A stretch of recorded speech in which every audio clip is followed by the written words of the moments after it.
Students, Neena Hindi classes में आपका स्वागत है। आज हम एनसीईआरटी कक्षा 10वीं हिंदी की पाठ्य पुस्तक स्पर्श भाग 2 का पाठ 10 ततारा वामेरो कथा पढ़ेंगे, जिसके लेखक लीलाधर मंडलोई जी हैं। ततारा वामेरो कथा ये क्या है बच्चों? अंडमान निकोबार द्वीप समूह में बहुत सारी कहानियां किस्से मशहूर हैं और इनमें से कुछ कहानियों को लीलाधर मंडलोई जी ने लिखा है, जिनमें से ततारा वामेरो कथा भी एक है। तो आइए इस पाठ को हम शुरू करते हैं और जानते हैं ततारा वामेरो कथा में लीलाधर मंडलोई ने कौन सी कथा को लिखा है।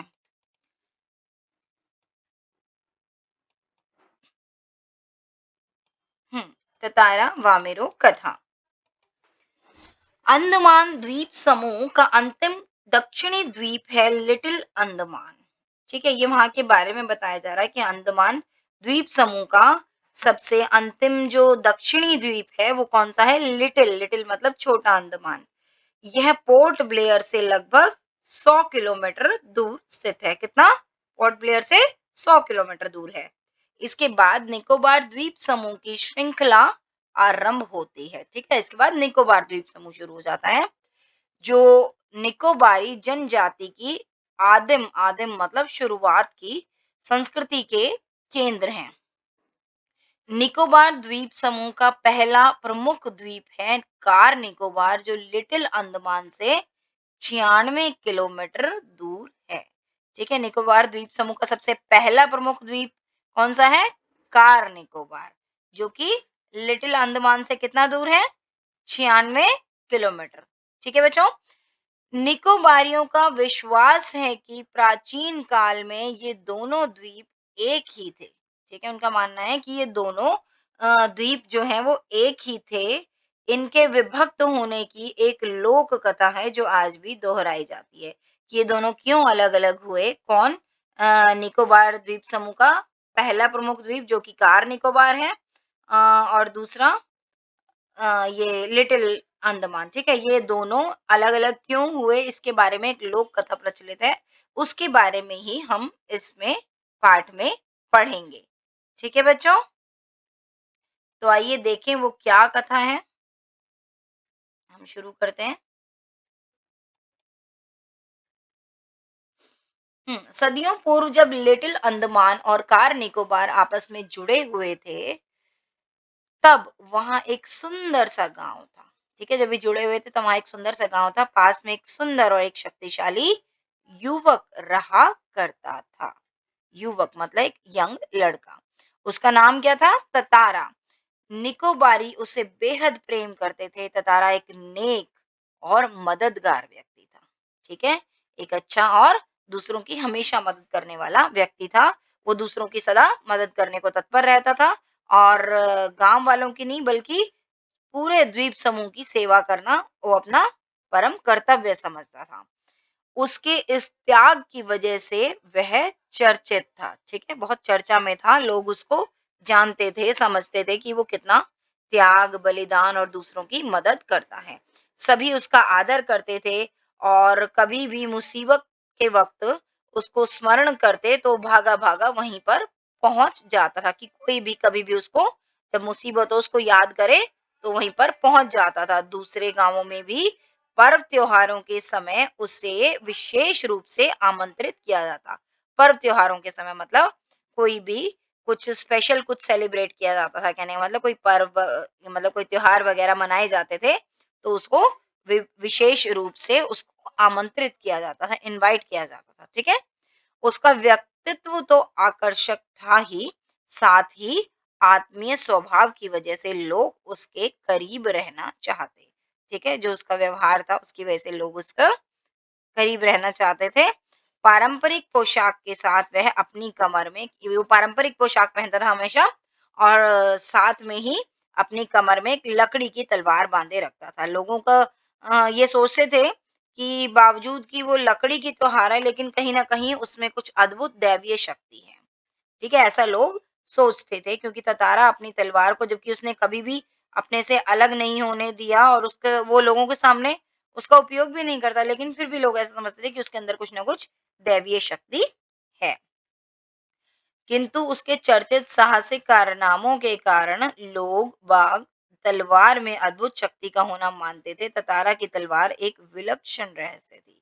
ठीक है सबसे हटके, क्योंकि वो जबकि वो लकड़ी की थी, लेकिन फिर भी वो इतने लोगों की किस-किस प्रकार से मदद करता है और लोग सोचते थे कि कहीं न कहीं इस तलवार में शक्ति है और इसी की वजह से वो लोगों को बचा पाता है, इतना वो खुद शक्तिशाली है, ऐसा लोग सोचते थे।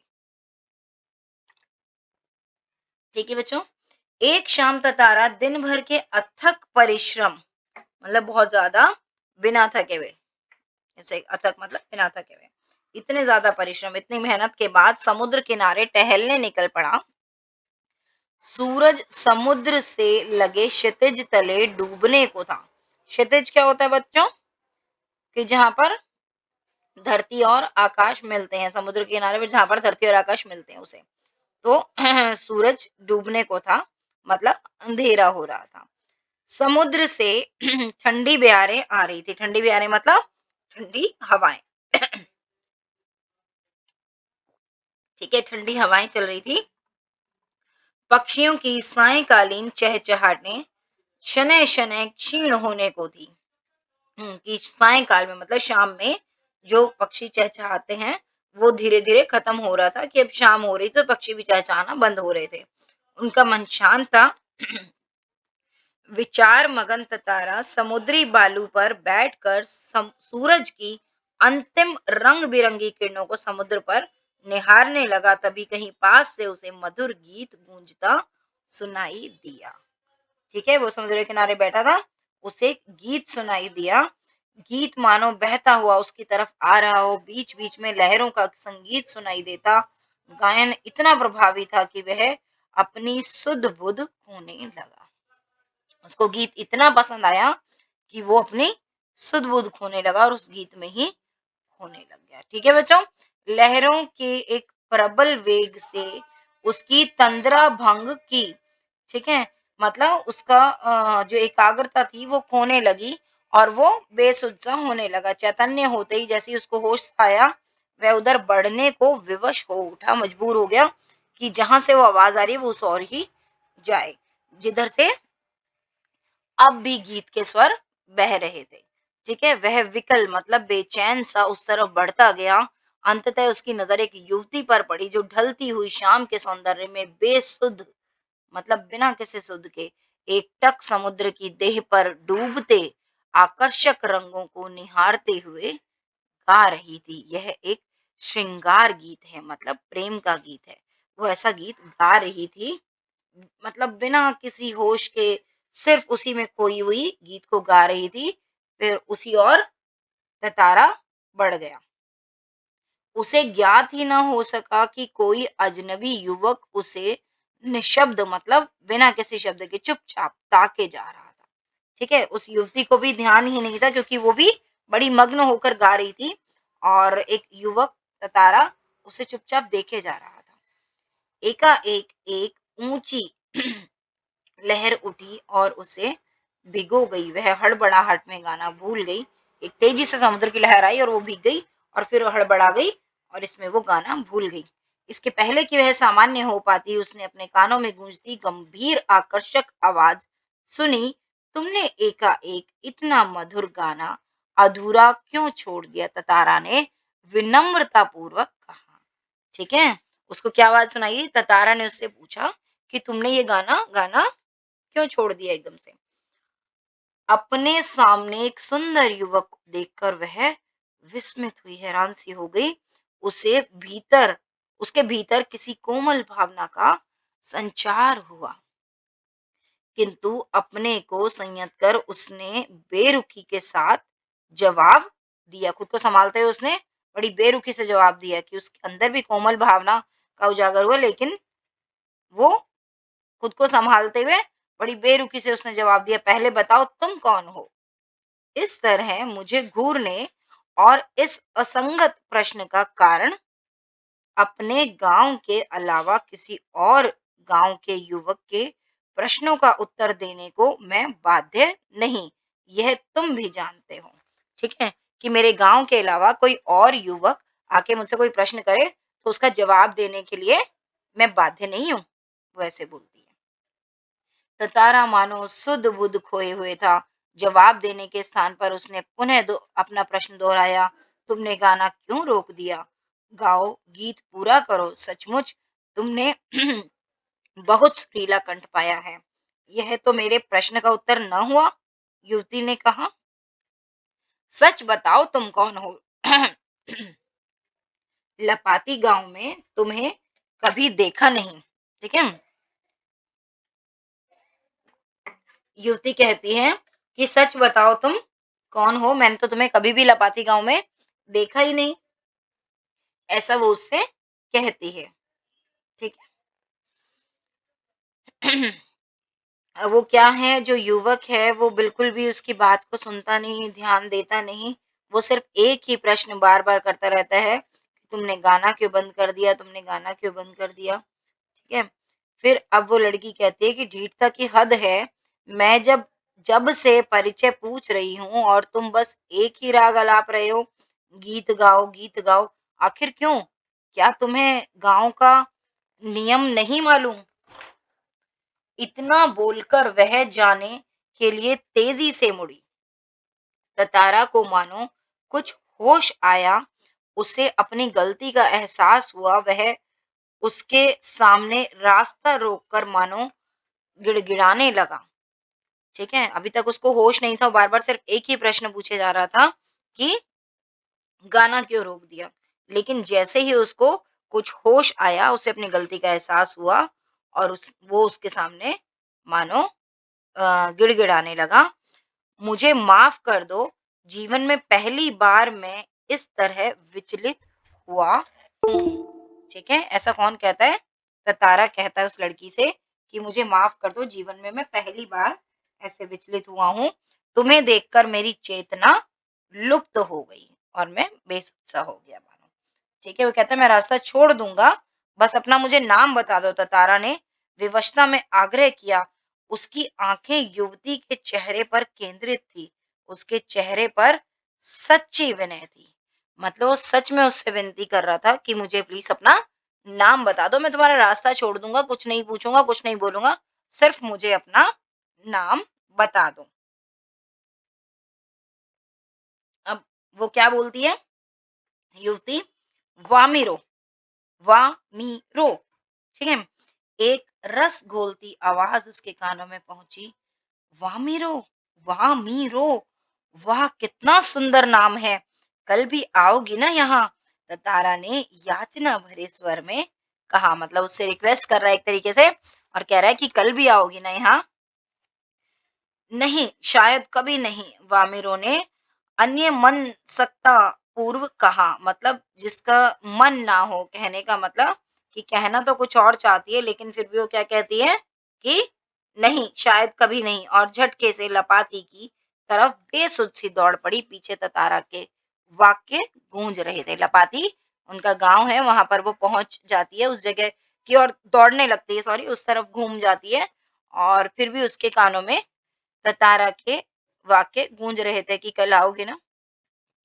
वामिरो, मेरा नाम ततारा है। कल मैं इसी चट्टान पर प्रतीक्षा करूंगा, तुम्हारी बाट जोहूंगा, जरूर आना। ठीक है। वो चलती जा रही है आगे और उसको वामिरो की उसको ततारा की आवाज सुनती है। वो अपना नाम बताता है कि मेरा नाम ततारा है और कल मैं तुम्हारी इसी चट्टान पे प्रतीक्षा करूंगा। ठीक है। और तुम जरूर आना। वामिरो रुकी नहीं, भागती ही गई। ततारा उसे जाते हुए निहारता रहा। वामिरो घर पहुंचकर भीतर ही भीतर कुछ बेचैनी सी महसूस करने लगी। उसके भीतर ततारा के से मुक्त होने की एक झूठी छटपटाहट थी। एक झल्लाहट में उसने दरवाजा बंद किया और मन को किसी और दिशा में ले जाने का प्रयास किया। बार बार ततारा का याचना भरा चेहरा उसकी आंखों में तैर जाता। उसने ततारा के बारे में कई कहानियां सुन रखी थी। वो अपना ध्यान कहीं और लगाने की कोशिश करती है क्योंकि उसको बार बार ततारा का ही ख्याल आता है जो वो उसको बुला रहा था। अब इसने वामिरो ने ततारा के बारे में बहुत सारी कहानियां सुन रखी थी। उसकी कल्पना में वो एक अद्भुत साहसी युवक था। जितना उसने उसके बारे में सुना था, तो उसके हिसाब से वो बहुत एक साहसी युवक था किंतु वही ततारा उसके सम्मुख एक अलग रूप में आया। वो उसको कुछ और कहानियों के हिसाब से उसने कुछ और सोच रखा था उसके बारे में, लेकिन इसके सामने वो एक अलग ही रूप में आया। सुंदर, बलिष्ठ किंतु बेहद शांत और सभ्य और भोला। ठीक है ना? बजाय कि अपना साहस दिखाने के, वो एकदम भोला-भाला सा और शांत सा युवक बन के आया। उसका व्यक्तित्व कदाचित वैसा ही था, जैसा वह अपने जीवन साथी के बारे में सोच ही रही थी कि मेरा जीवन साथी ऐसा होना चाहिए, वैसा होना चाहिए। ततारा उसको बिल्कुल वैसा ही लगा। किंतु एक दूसरे गाँव के युवक के साथ यह संबंध परंपरा के विरुद्ध था। ठीक है? वहाँ पर कोई दूसरे युवक के साथ ऐसा कोई संबंध नहीं रख सकता था, दूसरे गाँव के युवक के साथ। अतएव उसने उसे भूल जाना ही श्रेयस्कर समझा कि बेहतर यही होगा कि उसको भूल जाए। किंतु यह असंभव जान पड़ा। ततारा बार-बार उसकी आँखों के सामने था, निर निर्निमेष याचना की तरह प्रतीक्षा में डूबा रहा। ठीक है? कि बिना पलक झपकाए वो उसे उसकी प्रतीक्षा में उसकी प्रतीक्षा कर रहा था और उसी में ही खोया हुआ था। किसी तरह रात बीती, दोनों के हृदय व्यथित थे। किसी तरह आँच रहित एक ठंडा और उबाऊ दिन गुजरने लगा। शाम की प्रतीक्षा थी। तारा के लिए मानो पूरे जीवन की अकेली प्रतीक्षा थी। ठीक है? कि पूरे जीवन की ये अकेली प्रतीक्षा थी, या इंतज़ार था। उसके गंभीर और शांत जीवन में ऐसा पहली बार हुआ था। वह अचंभित था, हैरान था, साथ ही रोमांचित भी था। दिन ढलने के काफ़ी पहले वह लपाती गाँव, ठीक है? कि उस समुद्री चट्टान पर पहुँच गया। वामिरों की प्रतीक्षा में एक-एक पल पहाड़ की तरह भारी था। ठीक है? एक-एक पल उसको भारी पड़ रहा था। वो वामिरों की प्रतीक्षा चट्टान पर कर रहा था। उसके भीतर एक आशंका थी, वो क्या? कि अगर वामिरो न आई तो? वह कुछ निर्णय नहीं कर पा रहा था, सिर्फ प्रतीक्षारत था, सिर्फ उसकी प्रतीक्षा, इंतज़ार ही कर रहा था। कुछ सोच नहीं पा रहा था आएगी, नहीं आएगी। बस आस की एक किरण थी, जो समुद्र की देह पर डूबती किरणों की तरह कभी भी डूब सकती थी। वह बार-बार लपाती के रास्ते पर नज़रें दौड़ाता, ठीक है?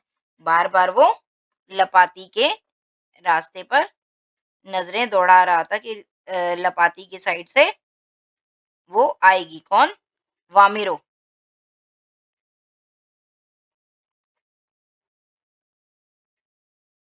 हुँ, ठीक है? बार-बार उस ओर वो अपनी नज़रें दौड़ा रहा था कि वो आएगी, आएगी। और फिर क्या होता है? हुँ,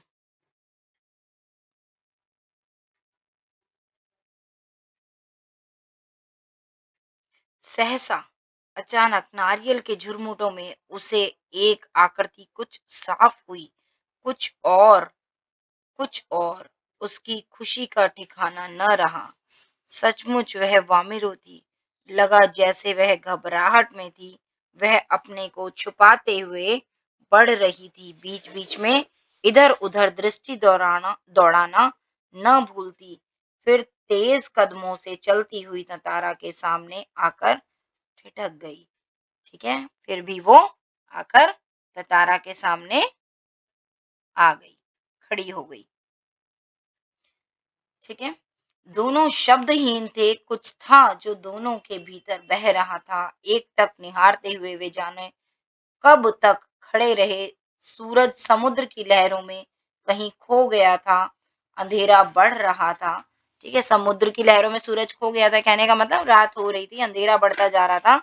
अचानक वामिरो कि पहले तो बड़ी देर तक दोनों एक-दूसरे को देख रहे थे, कुछ बोल नहीं रहे थे, लेकिन एक-दूसरे को देखे जा रहे थे। अचानक अंधेरा हो गया और वो वामिरो कुछ सचेत हुई और घर की तरफ दौड़ पड़ी। ठीक है? बोले दोनों एक-दूसरे से कुछ भी नहीं था। तारा अब भी वहीं खड़ा था, निश्चल, शब्दहीन। ठीक है? तो तारा अभी भी वहीं खड़ा रहा। वो भाग गई, घर की ओर अपने, लेकिन ततारा खड़ा ही रहा। दोनों रोज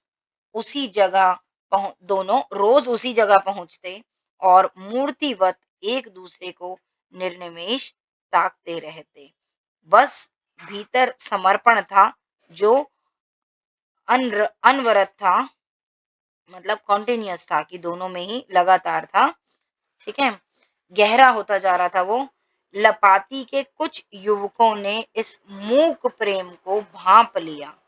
ठीक है, उनको पता चल गया कि इनके बीच कोई प्रेम भाव है और खबर हवा की तरह बह उठी। वामिरो लपाती ग्राम की थी और ततारा पासा का। ठीक है, वामिरो कौन से गांव की थी? लपाती ग्राम की। और ततारा कौन से गांव का था? पासा का। ये याद रखना बच्चों। दोनों ही अलग अलग गांव थे, इसलिए वहां पर ऐसा संबंध संभव नहीं था। वहां पर प्रेम संबंध के लिए या शादी के लिए एक ही गांव का होना आवश्यक था। दोनों का संबंध संभव न था, रीति अनुसार दोनों को एक ही गांव का होना आवश्यक था। वामिरो और ततारा को समझाने बुझाने के कई प्रयास हुए, किंतु दोनों अडिग रहे। वे नियमतः लपाती के उसी समुद्री किनारे पर मिलते रहे। ठीक है, दोनों अडिग रहे और उसी तरीके से मिलते रहे। अफवाहें फैलती रही। कुछ समय बाद पासा गांव में पशु पर्व का आयोजन हुआ। ठीक है, पासा गांव में कौन से पर्व का आयोजन हुआ? पशु पर्व का, जहां का ततारा था। ठीक है, पशु पर्व का आयोजन हुआ। पशु पर्व में हष्ट पुष्ट पशुओं के प्रदर्शन के अतिरिक्त पशुओं के युवकों की शक्ति परीक्षा प्रतियोगिता भी होती थी। कि ठीक है, पशुओं के जो युवक थे उनकी भी शक्ति के प्रदर्शन होता था कि कौन किस में ज्यादा है। वर्ष में एक बार सभी गांव के लोग हिस्सा लेते हैं। बाद में नृत्य संगीत और भोजन का भी आयोजन होता है। शाम से सभी लोग पासा में एकत्रित होने लगे। धीरे धीरे विभिन्न कार्यक्रम शुरू हुए। ततारा का मन इन कार्यक्रमों में तनिक न था, जरा सा भी उसका मन नहीं लगा था। उसकी व्याकुल आंखें सिर्फ किसको ढूंढ रही थी? वामिरो को। नारियल के झुंड के एक पेड़ के पीछे से उसे कोई झांकता दिखा। उसने थोड़ा और करीब जाकर पहचानने की कोशिश करी तो वो कौन थी? वामिरो, जो कि भयवश मतलब डर के कारण झिझक रही थी, लेकिन उसकी आंखें तरल थी, उसकी आंखों में पानी था। होठ कांप रहे थे। ततारा को देखते ही वह फूट कर रोने लगी, क्योंकि वो उससे प्रेम संबंध चाहती थी, लेकिन उनके वहां इस चीज की इजाजत नहीं थी कि किसी दूसरे गांव के युवक से प्रेम करे। ठीक है, तो इसलिए वो बहुत ही दुखी थी। रोने की आवाजें उसकी बढ़ती जा रही थी, वो रो रही थी और उसकी आवाजें बढ़ती जा रही थी। ततारा किम कर्तव्य में मूड था, मतलब दुविधा में था कि वामिरो के रुदन स्वरों को सुनकर उसकी माँ वहां पहुंची और दोनों को देखकर आग बबूला हो उठी। सारे गांव वालों की उपस्थिति में यह दृश्य उसे अपमानजनक लगा। इस बीच गांव के कुछ लोग भी वहां पहुंच गए। वामिरो की माँ क्रोध में उफन उठी। उसने ततारा को तरह तरह से अपमानित किया। गांव के लोग भी ततारा के विरोध में आवाजें उठाने लगे। ततारा को बिल्कुल भी सहन नहीं था। वामिरो अब भी रोए जा रही थी। ततारा भी गुस्से से भर उठा। उसे जहां विवाह की निषेध परंपरा पर शोभ था, वहीं उसे अपनी असहायता पर भी खींच थी कि वो कुछ कर क्यों नहीं पा रहा, वामिरो का वो दुख दूर क्यों नहीं कर पा रहा। ठीक है, उसे मालूम न था कि वो क्या कदम उठाए। अनायास उसने क्या करा, एकदम से उसने अपनी तलवार की मूठ पर उसका हाथ जा टिका। क्रोध में उसने अपनी तलवार निकाली और विचार करता रहा। फिर उसने अग्नि की तरह वो बढ़ रहा था। लोग सहम उठे और फिर उसने क्या किया, उसको कुछ भी नहीं सूझा। तो उसने क्रोध का शमन करने के लिए, क्रोध को खत्म करने के लिए उसने शक्ति भर उसे धरती में घोंप दिया। किसे? अपनी तलवार को उसने धरती में घोंप दिया। ठीक है, अपना गुस्सा जाहिर करने के लिए। उसे कुछ सूझ नहीं आता क्या करे, तो उसने अपनी तलवार को धरती में घोंप दिया। ठीक है बच्चों? फिर आगे उसने क्या किया और फिर वो उसको खींचता जा रहा था, मानो वो क्रोध में धरती को काटता जा रहा था। सभी भयाकुल हो उठे, भय से आकुल हो उठे और लोगों ने ऐसे दृश्य की कभी भी कल्पना नहीं की थी। वामिरो फटती हुई धरती के किनारे चीखती हुई दौड़ती आ रही थी। ततारा ततारा ततारा ऐसे वो चिल्ला रही थी और ततारा दूसरी तरफ था दुर्भाग्यवश द्वीप के अंतिम सिरे तक धरती को चाकता पर जैसे ही अंतिम छोर पर पहुंचा द्वीप दो टुकड़ों में विभक्त हो चुका था। उसने रेखा इतनी गहरी खींच दी थी कि वो द्वीप जो था वो दो टुकड़ों में विभक्त हो चुका था। अब एक तरफ ततारा था और दूसरी तरफ वामेरो थी। ततारा को जैसे ही होश आया, उसने देखा उसकी तरफ का द्वीप समुद्र में धंसने लगा है। वह उसकी तरफ का द्वीप जो है समुद्र में धंसने लगा, वह छटपटाने लगा, छलांग लगाकर दूसरा सिरा थामने भी चाहा लेकिन उसकी पकड़ ढीली पड़ गई। वह नीचे की तरफ फिसलने लगा, समुद्र की सतह की तरफ फिसल रहा था। उसके मुंह से सिर्फ एक ही चीख डूब उभर कर डूब रही थी, वामिरो वामिरो वामिरो। उधर वामिरो भी ततारा ततारा पुकार रही थी। ततारा लहूलुहान हो चुका था, वह अचेत होने लगा कि मतलब उसकी चेतना खोने लगी और कुछ देर बाद उसे कोई होश नहीं रहा। वह कटे हुए द्वीप के अंतिम भूखंड पर पड़ा हुआ था, जो कि दूसरे हिस्से से संयोगवश जुड़ा हुआ था। बहता हुआ ततारा कहाँ पहुंचा, बाद में उसका क्या हुआ, ये कोई नहीं जानता कि वो डूब गया था। इधर वामिरो पागल सी हो गई, वो ततारा को खोजती हुई उसी जगह पहुंचती, घंटों वहीं बैठी रहती। उसने खाना पीना भी बंद कर दिया। परिवार से वह एक तरह अलग सी हो गई। लोगों ने उसे ढूंढने की बहुत कोशिश की परंतु कोई सुराग न मिल सका। आज न ततारा है न वामिरो, लेकिन यह प्रेम कथा घर घर में सुनाई जाती है। ठीक है, ये कहानी सुनी कि ये बता रहे हैं अब ना ततारा है ना वामिरो है, लेकिन ये प्रेम कथा घर घर में सुनाई जाती है।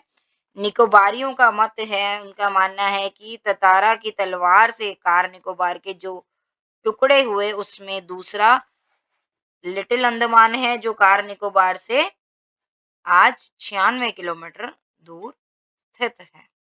निकोबार निकोबारी इस घटना के बाद दूसरे गांवों में भी आपसी वैवाहिक संबंध करने लगे, क्योंकि इतनी बड़ी घटना हुई थी। इसके बाद सिर्फ एक ही गांव के नहीं दूसरे गांवों से भी वैवाहिक संबंध करने लगे। ततारा वामिरो की ये जो त्याग में मृत्यु थी वो शायद इस सुखद परिवर्तन के लिए थी, जो लोगों ने एक वो बना रखा था कि हाँ भाई एक ही गांव के होने चाहिए युवक और युवती विवाह संबंध के लिए। उस भ्रम को उन्होंने त्याग दिया और इसके बाद से दूसरे गांव में भी ऐसे संबंध करने लगे, मतलब दूसरे गांव से भी विवाह के लिए चुनने लगे। ठीक है बच्चों, तो कैसी लगी मेरी वीडियो? उम्मीद करती हूँ आपको ये पार्ट अच्छे से समझ में आया होगा और अगर आपको ये पार्ट समझ में आया, मेरी वीडियो पसंद आई तो मेरे चैनल को लाइक, शेयर और वीडियो को चैनल को लाइक, शेयर और सब्सक्राइब ज़रूर करें। जल्द ही मिलते हैं अगली वीडियो में। धन्यवाद।